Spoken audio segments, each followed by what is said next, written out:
Mayong adlaw mga igsuon, salamat kaayo sa inyohang pagduyog kanako karong kabuntagon sa pagpaminaw sa pulong sa Dios. Welcome kaayo kitang tanan sa Golden City Alliance Fellowship online gathering. Akong pagampo nga ang balaang espiritu makikistorya gayud kanato samtang maghisgot kita sa ikatulong Domingo nga paghisgot sa Mateo 24. Karong adlaw naa kita sa bersikulo 6 hangtod sa 14. Ang tema nato nga I'm sure kadaghanan sa atua excited gayud tungod kay gaistorya kita og eskatolohiya or mga pagtuon kabahin sa umaabot nga mga adlaw.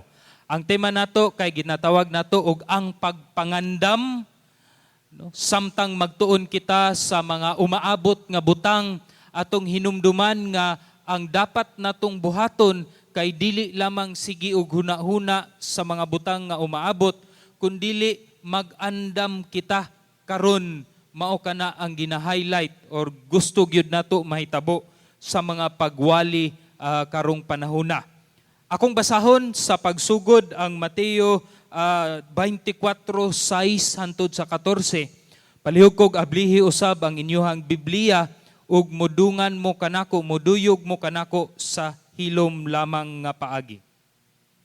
Bersikulo 6. Ug makadungog kamog mga gubat ug mga dungog-dungog mahitungod sa mga gubat. Pagbantay kamo nga dili kamo makuyawan, kay kinahanglan gayud kini nga mahitabo. Apan dili pa kini mao ang katapusan. Kay managubat ang nasod batok sa nasod, ug ang gingharian batok sa gingharian, ug mahitabo ang mga gutom ug mga linog sa nagkalain-laing mga dapit. Kining tanan mao lamay sinugdanan sa mga kasakit.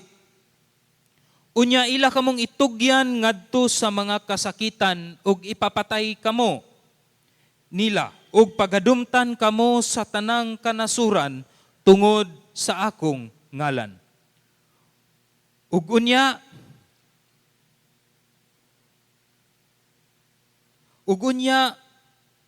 daghang ang musibog gikan sa pagtuo ug mga budhiay ug magadumtanay ang usag-usa ug mutungha ang daghang mga mini nga propeta nga magapahis sa laag sa daghan ug kay musanay man ang kadautan mubugnaw ang gugma sa kadaghanan. Apan ang mulahutay gayod hangtod sa katapusan mamaluwas. Bersikulo 14. Ug kining maayong balita mahitungod sa gingharian igawali ngadto sa tibuok nga kalibutan ingon nga pagpamatuod ngadto sa tanang kanasuran ug unya moabot ang katapusan. Salamat sa Dios sa pagbasa sa iyang pulong ug nang hinaot ko nga napanalanginan kita niini. Usa sa butang kabalo ko panalangin kini kanato karong panahon ilabi na sa atoa nga mga Kristohanon kay aduna kitay pinasahi nga perspektibo ilabi na sa historya sa kalibutan, specifically ang historya sa Christian Church, ang nahitabo sa Kristohanon nga kalibutan. Aduna kitay nahisulat na nga mga account kabahin sa history of the church. So unsay nahitabo sa una, no, gikan sa panahon ni Ginoong Hesus o gikan sa og nahitabo ang mga libro sa buhat ug uban pang mga panghitabo sa early church. And then at the same time aduna na pod dili pareho sa mga disipulo nga istorya lamang ni Ginoong Hesus ang ilang ginahawiran. Kita karon nahisulat na ang mga propesiya ni Ginoong Hesus sa mga propeta sa Old Testament ug sa disipulo nga si Juan. Atuan na kanang mabasa, atuan na pong malantaw when it comes to the prophecy in the future. Importante kaayo ni mga igsuon kay mao kini ang atoang mga hisgutan karong kabuntagon ilabi na in the area of kining ginatawag natong mga dilubyo, no? Ang maayong balita luyo sa mga dilubyo, mao kana ang ato ang title karong adlaw nga pagahisgutan. Now when it comes to the prophecy, ilabi na kining sa Old Testament nga mga propesiya ug kining pagpanag-an ni Ginoong Hesus ug katong sa pagpanag-an usab ni Juan Bautista, naay usa ka nature of prophecy nga makita nato nga common siya sa tanan nga mga nagprophesy. Ginatawag kini nga biblikanhong propesiya nga kung magprophesy ka or manag-an ka anang panahona, aduna kanay haduol nga katumanan aron mabati sa mga tigpaminaw. Haduol nga katumanan aron mabati sa sa tigpaminaw. And at the same time, aduna pud na siya ay kompleto nga katumanan nga mahitabo kana sa umaabot pa, no, sa future aron mabatian sa tanan nga gilangkuban niining propesiya. Sa Old Testament nga mga propesiya, daghan kayong mga propesiya nga nagahitabo. Aduna kadtoy haduol nga fulfillment. Aron ang katong tigpaminaw makabati usab nga propesiya gayud kato. And at the same time, aduna pug katoy daghang katumanan ilabi na sa New Testament nga maoy gilangkuban sa kadtong mga Hudeyo nga makabati gyud sila sa propesiya usab. Kining ato ang in other words, kung lantawon kini nato sa usa ka hulagway, mura kini siya og ingon ani. Nanag-an ang usa ka propeta, adunay near fulfillment nga mabati sa kadtong tigpaminaw ni adtong panahona. Ug aduna pud siya far fulfillment, which is mabati sa tanang gilangkuban ni ining propesiya. Na si Jesus karong panahona, gasugod na og paghatag og mga propesiya. No? Daghan ng pagpanag-an nga iyang gisulti. Ang mga disipulo usab, dapat sila adunay aron naay near fulfillment, makabati pud sila within their lifetime niining mga pagpanag-an ni Ginoong Hesus. Ug tinuod man, kay tungod naa naman kitay record of what had happened sa mga panahon sa early church o sa disciples, nakita nato nga tinuod gayud daghang mga false teachers.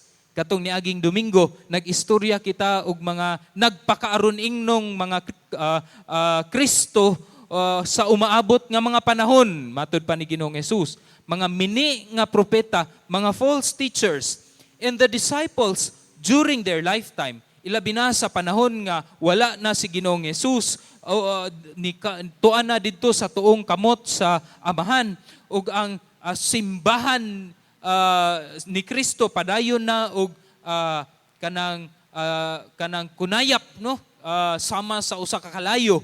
Daghan gayud ang mga nabatian nga mga mini nga propeta. No, si Pablo didto sa simbahan sa Galacia, nakig-away siya sa kadtong mga gidugagan ang kaluwasan, no, nga naay dapat circumcision o pagpatuli. Si John the Beloved, nakigbugno usab siya sa kining gitawag nga Gnosticism. Usa ka pagpanudlo nga dili gayud haom sa gipangpanudlo ni Ginoong Hesus, nga nagtargetar siya or nag-focus siya sa nature ni Ginoong Hesus ug hilabihan ang pagpakigkumbati ni disipulo nga Juan niini. Si Pedro usab ug si Jude nga igsuon ni Jesus also had to battle heresies, mga heresiya sa nagkalain-laing mga simbahan nga ilahang gipangsulatan. In other words, kaning mga false teachers nga gipanag-ana ni Jesus sa atong pagwali ni miaging Domingo, nakatilaw ang mga disipulo niini isip near fulfillment. Apan kini, padayon ni siya, nagapadayon ang mga propetang mini mga nagpakaaron ingnon Kristo nga even karon haom gihapon ang pagpanag-an ni Jesus tungod sa ilahang kadaghan. Nakaron mutubag na pod si Jesus or mudugang si Jesus ug lain nga pagpanag-an. Ug kini nga pagpanag-an naglangkob karon og mga dilubyo. Ato anang nabasa ganina kining mga dilubyo nga umaabot. Ubalik sa tagamay. Hinumduman nato nga si Kristo karon naa didto sa bukid sa mga olibo kauban sa iyang mga disipulo ug aduna sila'y hilabihan kapatsada or maanindot kaayo nga panantawon diha sa templo. Naa ang mga disipulo ug miduol kaniya ug nangutana aning tulo ka pangutana. Tug-ani kami, Jesus, kanus-a man kini mahitabo ug unsa man ang ilhanan sa imong pag-anhi sa pagkatapos sa kapanahunan. Padayon ang pagtubag ni Jesus niining mga pangutana diha sa bersikulo 6. Katong Domingo ang iyang pagwali kay pagbantay kamo sa mga nagpakaaron ingnon Kristo. Karon ang pagwali ni Jesus kay naglangkob sa mga dilubyo nga mga umaabot. Adunay duha ka buok kaklase nga mga dilubyo ang gisulti ni Ginoong Jesus niining panahona. Ug ako kining gihulagway sa kadtong sa in English pa nga naa sa verse 8 kanang birth pains. Dinhi manggod ang gisulti nila kasakit. Siguro kung ang sakto nga Bisaya ni ana kay gabati, no, birth pains, gabati. So adunay duha ka klase nga dilubyo nga moabot sa mga Kristohanon nga gihulagway ni Ginoong Hesus. Una ni ana kay ang sinugdanan nga pagbati or sinugdanan sa pagbati, no? Naa kana sa verses 6 to 8 nga adunay sinugdanan sa pagbati. Kanang makainumdum ko nga kadtong nagbati usab ang ako ang asawa si Bonbon nga sa amo ang pinakauna nga anak nga diin 48 ka oras ang iyahang dili masabtan ug dili madrawing nga kasakit nga gibati. Unya ako usab tungod kay dili nako mahulagway ang iyahang gibati, dili pud nako mahulagway ang ako ang panghuna-huna ug unsay ako ang buhaton. I felt so helpless during that time. Ang ako na lang yung mabuhat is to be there. 48 ka oras wala usab tulog kauban kaniya. Apan naay sinugdanan niini. Hinay-hinay nga mga kasakit, hinay-hinay nga mga pagbati. Gihulagway kinini Jesus isip makadungog kamog mga gubat ug dungog-dungog kabahin sa gubat. Ug ang klase nga pagsulat ani ni pagsulti ani ni Jesus sa Griego kay padayon permente nga gubat, padayon ug permente nga dungog-dungog sa gubat. And again, having the perspective of knowing what has happened sa history, makita nato nga grabe ang katumanan niini, mga gagmayng gubat, mga dungog sa gubat, hantod ni adtong mga kinalibutanon nga paggubat, World War I, World War II, ug klase-klase nga mga isolated nga mga gubat. Hilabihan kaayo kini nga mga panghitabo ug dili lang gubat ug dungog-dungog sa gubat, aduna usay mga kagutom, aduna usay mga paglinog.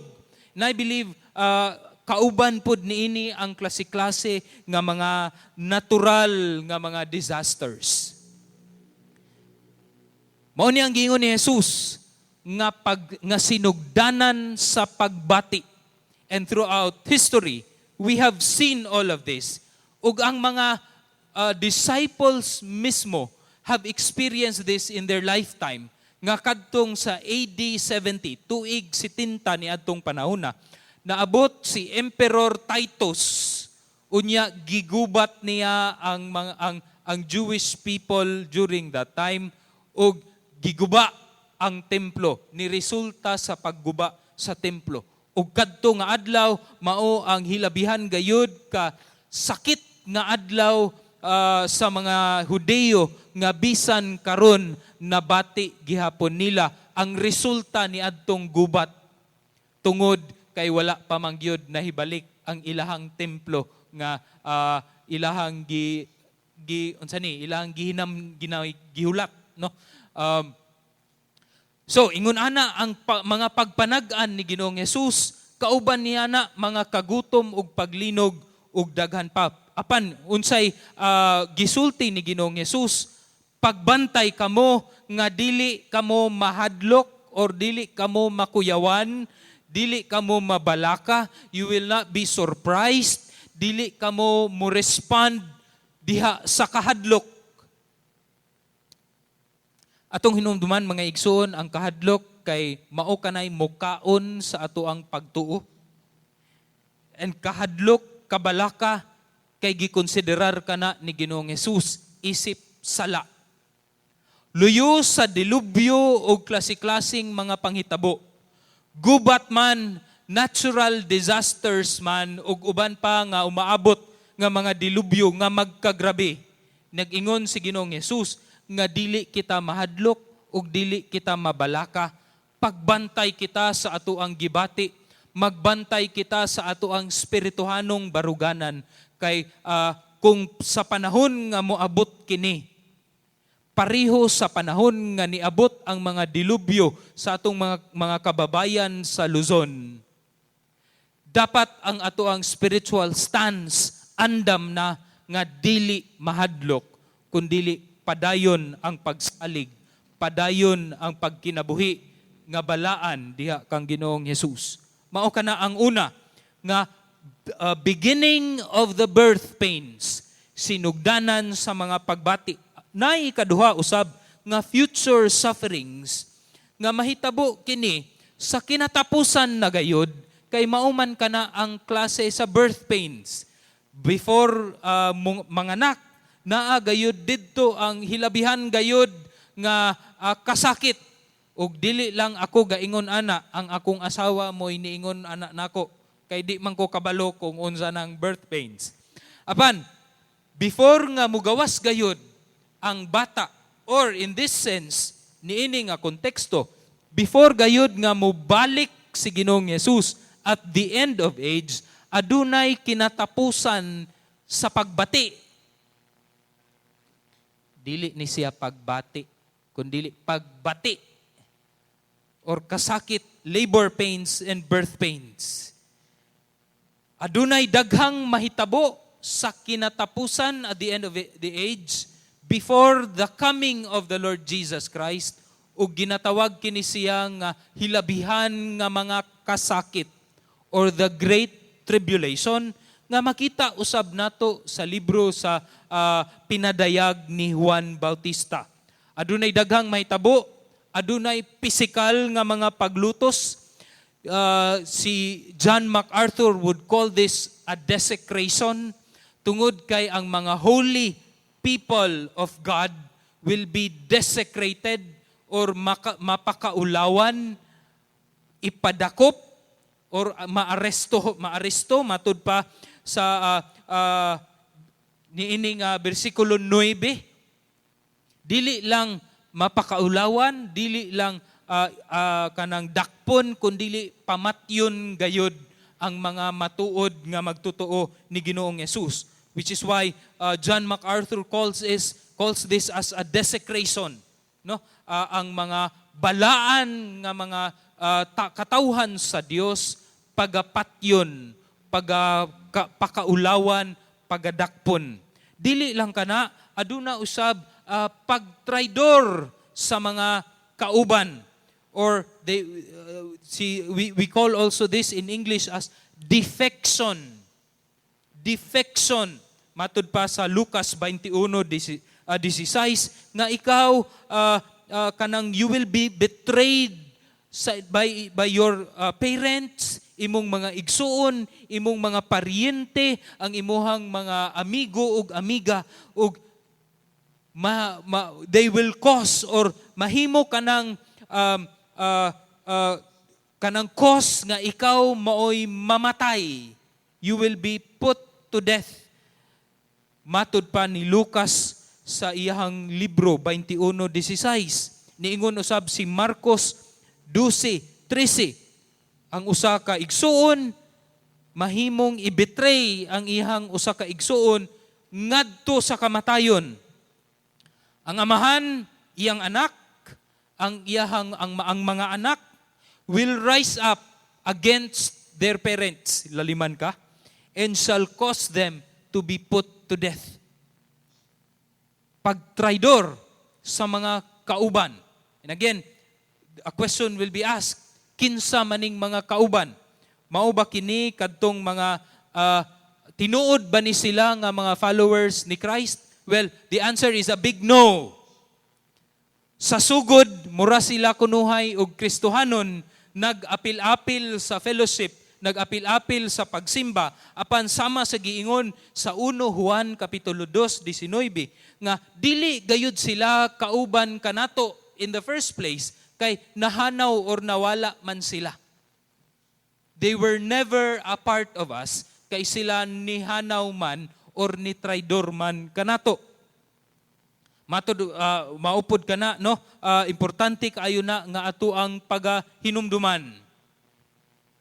Dili lang ang pagtraidor sa mga kauban, mga igsuon, padayon usab ang mga sayop nga pagpanudlo. Dili gyud ay ni mawala kining mga sayop or mga nagpakaaron ingnong mga Kristo.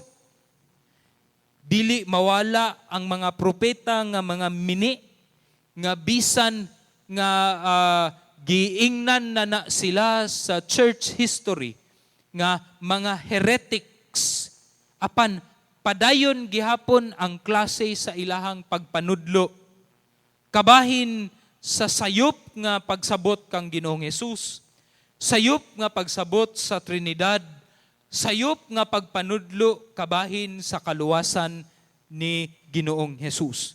So dili mawala mga igsuon, that is what we call deception. Ug daghan ang mailad kanila. Daghan ang mailad kanila. Ug ang ikaupat, mao ang pagtalikod sa katilingban or the community or the world, the culture, the government, palayo sa Dios. Palayo sa Dios. Nag-ingon ang bersikulo nga nianang panahona ang mga gugma sa tawo mahimong mabugnaw. Mabugnaw ang mga gugma sa mga tawo. Unsa may hulagway niana. Nag-ingon ang ikaduhang Timoteo Kapitulo 3 nga ang mga tawo will be lovers of themselves. Mahimo silang disobedient sa ilang mga amahan o ginahan. Mahimo silang covetous, mga bit, mga hambugiro, mga blasphemers. Dili kabalo mo pasalamat, dili balaan without natural family affection, walay pagigugma sa isig ka pamilya, ug daghan pa truce breakers, false accusers, incontinent, fierce, despisers of those that are good, mga traidor, mga lovers of pleasure, mga gusto lamang ang mga kahilayan niining kalibutana, wala na ang paghigugma sa Dios. And the love of many will grow cold because they love pleasure. Mao kini ang gisulti gayud ni Ginoong Hesus niining mga panahona. And we see this. You know, the social media has caused many blessings to us. Tungod niining mga social media o ang internet, we are able to do this kining mga pagwali. We are able to connect to our beloved families, bisan og naa sila sa layo nga mga lugar. Makadungog kita og mga pagwali sa mga tawo nga gigamit gayud sa Dios, ug mga pagpanudlo sa mga katawhan nga sa Dios nga kadtong sa una pa nga namatay na karon. This has been a blessing to many of us. But yet, makita pud nato ang usa-usab ka kaning dilubyo nga gidala niining ato ang mga social media. The compassion of the people karong mga panahon na kay hilabihan na kagamay. Makakita sila picture sa usa ka lugar nga gibahaan. Uy, kaluoy, like, or unsa pa, comment, gamay, unya, scroll up na dayon o lahi na pod nga klase nga pagbati. The love for God from people karong panahon na wala na gayud kaayo mabati ilabi na sa mga kabatanunan kay tungod naa naman sila sa paghigugma niining mga kalipay nga gidala sa social media, sa gaming industry ug uban pang mga butang niining kalibutan. Socially and culturally makita nato ang mga katawhan karon ang katilingban karon nagkalayo na sa Dios. And this is what the kanang devastation nga gidala niining mga social media ilabi na sa ato ang mga kabatanunan. And God says, Jesus says, magbantay kamo. Pagbantay kamo nga bisan niining tanan dili kita mahadlok, dili kita mabalaka kay kanang tanan sala man kana, kundili ang giingon ni Ginoong Hesus kay kita na hinuon mulahutay ang mga matuod nga magtotoo ni Ginoong Hesus. Dapat kita mulahutay kay mauman kini ang pinakailhanan gayod kung ang imuhang pagtuo kang Ginoong Hesus matuod, tinuod, dili piki, dili mailad sa mga propetang mini ug uban pang klaseng pagpanudlo, kundili mulahutay kita sa unsa mang paagi duha ka butang. Perseverance in two things. Una, mulahutay kita diha sa pagkinabuhi, diha sa maayong balita. Perseverance in the gospel. Living out the gospel. Ang bersikulo 13 nag-ingon, ang kadtong mulahutay hangtod sa katapusan kay maulamang ang maluwas. Mao kadto siya ang maluwas. Unsa man ni pasabot kining endurance. Unsa may pasabot niining paglahutay luyo sa mga dilubyo nga mga kahitabo nga gisulti ni Ginoong Hesus. Akong isulti ang dili mao nga paglahutay. Una, dili kini paglahutay nga gamiton lamang nato ang atuang mga kabright ug kaisog aron mulahutay kita sa mga dilubyo nga ihatag or moabot niining kalibutan na. Kanang maayo kayo ka og survival skills, muadto ka sa kabukiran ug didto ka mananom ug uban pa, dili kana ang klase nga paglahutay ang gisulti ni Ginoong Hesus. Dili sad kana mao kadtong kanang the acts of self-preservation. Kana bitawng bahala na mo diha basta ako mulahutay lang ko, basta ako mabuhi lang kini akong buhaton. Ang perseverance or endurance or paglahutay dili kini pasabot nga mabuhi lang ko. Basta mulahutay lang ko. To endure means to take a stand of faith. A stand of faith as the storms and tribulations devastate.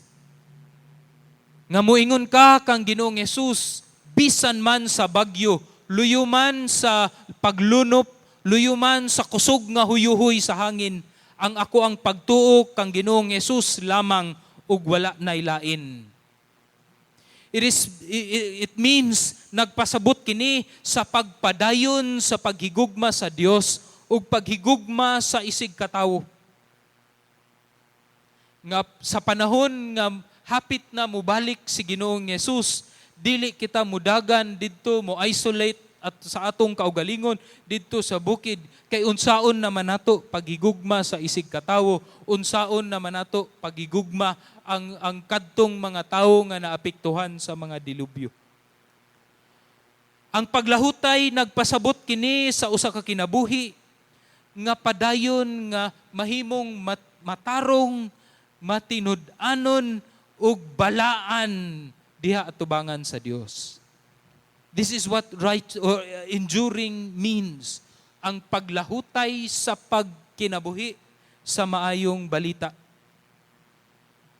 Kabalo mo mga igsoon, ang paglahutay, I believe, is the greatest fruit nga tinuod gyud ka nga Kristohanon.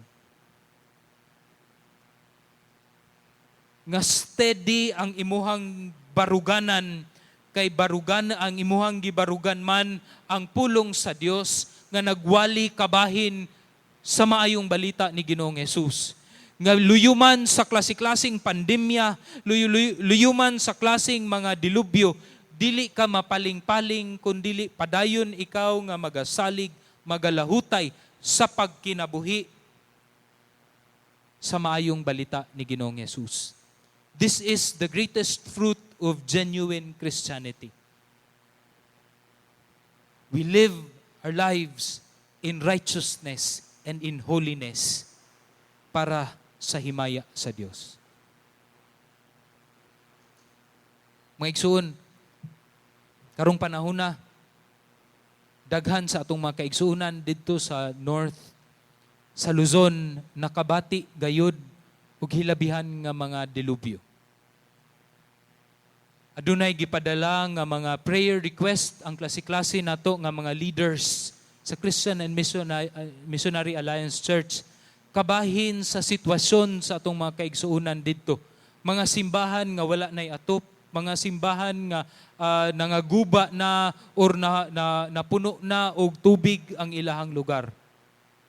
And prayers have been ushered or have been requested by our leaders. Na akong pag-ampo usab mga igsuon nga kita mismo nag-ampo usab kita kanila karong panahon na. Kay mauman kini ang dapat buhaton sa mga kaigsuunan, ilabi na nga ang mga kasimbahanan pod nato dito sa Luzon nagasuffer gayod.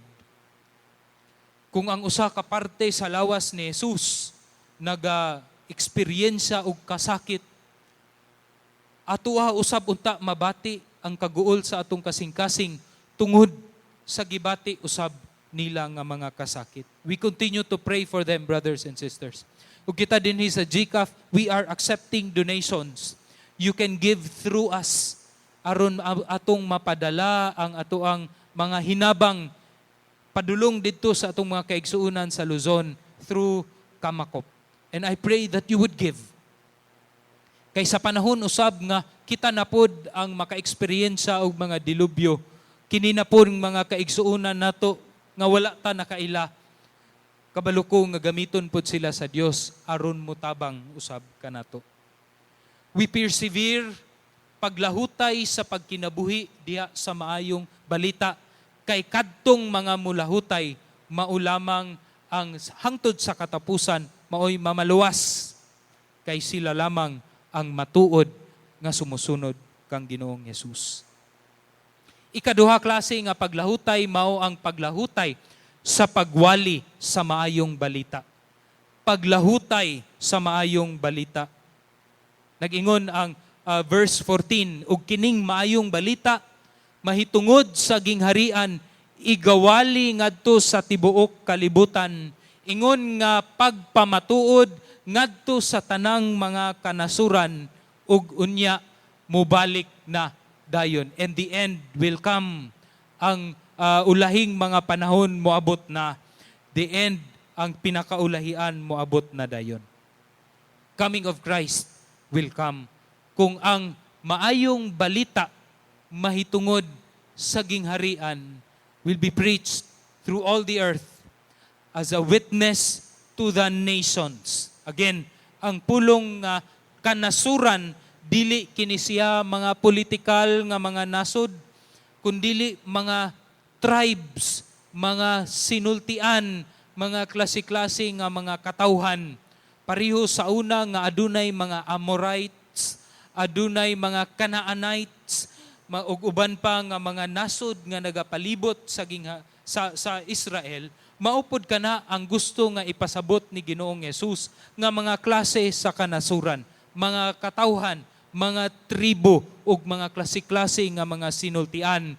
Sa Revelasyon Kapitulo 7, makita nato ang culmination niini nga every tongue and every tribe will be represented there in heaven. Ug silang tanan, ang representatives of these tribes will worship the Lamb of God, the Lord Jesus Christ in His throne, kauban sa mga anghel dito sa kalangitan. Ang Joshua Project tells us that there are around 17,000 tribes and tongues in our world karong panahon na. Ang maayong balita mahitungod sa gingharian available lamang sa 10,000 ni anang 17,000 ka mga tribo ug mga sinultian ni ining kalibutan na, mga igsoon. There are still 7,000 more that tribes nga kinahanglan mahimong available ang gospel ni Ginoong Hesus. That there will be a translation of God's word and there will be a church among that kind of tribe aron mukuyanap lugar ang maayong balita, available ang balita, ang maayong balita ni ana nga mga tribo. We need to persevere in evangelism. Ang matuod nga mga magtutuo ni Ginoong Hesus will respond not just in righteous perseverance, but also in a kind of kanang pagwali nga spontaneous ug intentional diha sa pulong sa Dios. Spontaneous siya kay tungod kung matuod ka nga nagkinabuhi sa maayong balita ni Ginoong Hesus, then dili nakakinahanglan mga magpakaaron ingnon pa aron makasulti sa maayong balita ni Ginoong Hesus. Imuhan na dayon ng masulti, pinaagi sa imong kinabuhi ug pinaagi usab sa imuhang pulong. And we also need to be intentional in preaching the gospel of the Lord Jesus Christ. Kay obedience man kini sa iyahang pulong. Sa command ni Ginoong Hesus, you go and make disciples of all nations, baptizing them in the name of the Father, the Son, and of the Holy Spirit, and teaching them all that I have commanded you. And lo, I am with you till the very end of the age. Matud pa sa mga buhat 1:8 nga kita mahimong mga witness. No? Mahitungod sa maayong balita, a witness to the nations, magpamatuod sa tanang mga kanasuran. Mao kana ang ato ang role gikan sa matud pa ni Jesus, gikan sa Jerusalem, sa Judea, sa Samaria ug hantod sa tibuok kalibutan. We need to obey the commands of Christ nga dapat ang pagpangwali sa pulong ni Ginoong Hesus kalipay kini nimo ug kalipay kini nako, kay mao man kini ang greatest news. Maayo, pinakamaayong balita nga madungog sa usa ka tawo. Usa ka tawo nga galakaw padulong didto sa impyerno. Kinahanglan kita muwali kanila sa maayong balita, mga igsoon. I know many of us, when it comes to future things, dili gyud nato malikayan ang pagkabalaka ug pagkahadlok. But the Lord tells us nga mulahutay ug ato kining hinumduman, mga igsoon, nga ang pag-antos tungod sa pagtuo mutultol sa sumusunod ni Jesus sa paglahutay diha sa maayong balita. Yes, daghang mga butang dinhi sa kalibutan nga mudala kanato og mga pagpanghadlok og kabalaka. Ang COVID-19 usa ni ana, ang mga bagyo, mga dilubyo nga naa perminti dinhi sa Pilipinas usa ni ana, ang mga gubat, ginadungog nga gubat, ilabi na kontra China nga duol na kayo sa Palawan ug uban pang mga nasod ug uban pang mga panghitabo sa palibot, usa kini ka mga butang nga magdala og kahadlok kanimo ug kanako. Apan niingon ang Dios nga mulahutay kita. Kay ug lantawon kini nimo sa una in the early church nakabati sila niini, and I believe mas grabe pa ang ilahang giagian ni adtong panahona. Kay dili lamang sila kastiguhon pinaagi sa pagbiay-biay sa baba nga kasagaran nga ginabati nimo og nako karon tungod sa atuang faith, but before they would really die for their faith.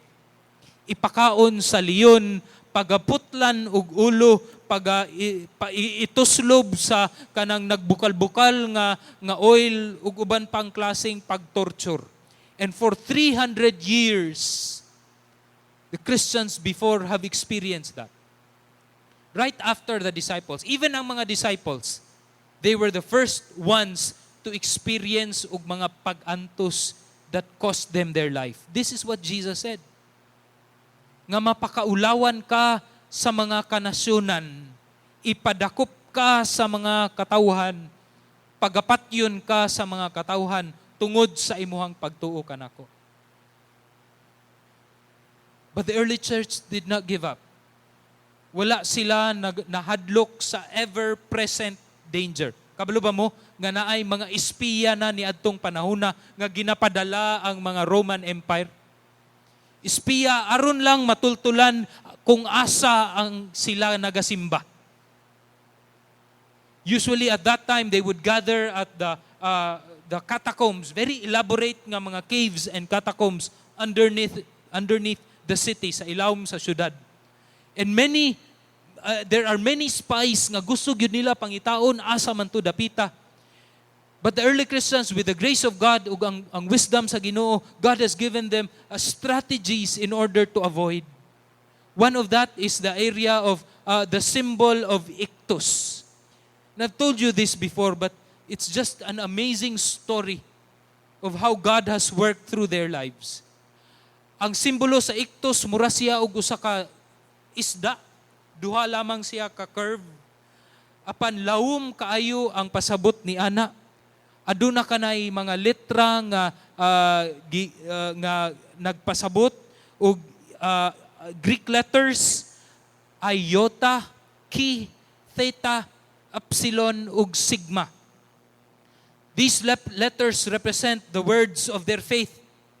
That is Jesus Christ, Son of God, Savior. So every time kung naa lugar usa ka espiya nga muduol didto og mangutana nga, Brad, Christian ka Brad? Gusto ko mo simba sa inyo ang simbahan. Pwede ko nimo tultulan. One of the things that the Christian would do because of the strategy that they have developed through the wisdom of God, kay magsulat na siya og usa ka curve didto sa yuta or sa bungbong man pinaagi sa usa ka stick or usa ka bato. Samtang sila nag-istorya. Ay, mao ba Brad? Asa ka nga fellowship di ay Brad? Asa ka gasimba ni asa ka kinsa imong leader and all that. And while they are talking, magsulat na siya og usa ka curve. Kung ang kadtong tawo nga iyang kaistorya, espiya, dili niya mahibaluan nga dapat di ay sulatan niya balik og lain nga curve aron mupurma og usa ka isda, which is the ictus fish. But if the person nga iyang kaistorya usa gayud ka matuod nga Kristohanon nga miyembro usab sa usa ka grupo of small church during that time that meets in tombs, in catacombs ug uban pa nga mga lugar, he would know nga musulat pod siya usa ka curve that would tell the person nga siya usab usa ka Kristohanon. But in all of this, ginasulti kini nila nga dili sila hadlok sa unsa mang dilubyo, whether man-made o naturally made. Natural dilubyo. Tungod kay ang ilahang pagtuo na hiaom man o naka-focus man didto kang Ginoong Hesus nga nagsulti kanila nga dili mahadlok. They continue to meet because Christ tells them to continue not giving up meeting each other. Bisan klaro kaayo nga mamatay sila. Mas grabe ang threat of death. With COVID-19, after 8 months, daghan na ang mga data nga nigawas. Usa sa mga data kay kini. Masayon pa ka mamatay, mag-drive sa imuhang sakyanan diha sa dalan kaysa mamatay ka sa COVID-19. That is one of the result of the studies about COVID-19 in 8 months. But yet, many Christians are afraid to go to church, but are not afraid to drive their cars going to the groceries. Brothers and sisters in the Lord calls us to mulahutay, paglahutay, to persevere. That means to live out a life of righteousness, a life of faith nga moresulta sa imuhang kaisog. Kay kabaluman ta nga ang pagtapok usa siya ka-importante nga parte sa pagsunod kang Ginoong Hesus. No matter what the situation gives to us, padayon kita nga musalig kang Ginoong Hesus. As what the beloved John tells us, that there is no fear in love, but perfect love drives out fear. Kini siguro ang usa gayud kapag pangandam nga kinahanglan nato nga buhaton gayud. Ang paglahutay sa pagkinabuhi diha sa maayong balita ug sa paglahutay sa pagsulti sa maayong balita sa ubang mga tao. Salamat sa inyong pagpaminaw mga igsuon ug nagaampo ako nga ang panalangin sa Dios maanaa gayud kaninyo.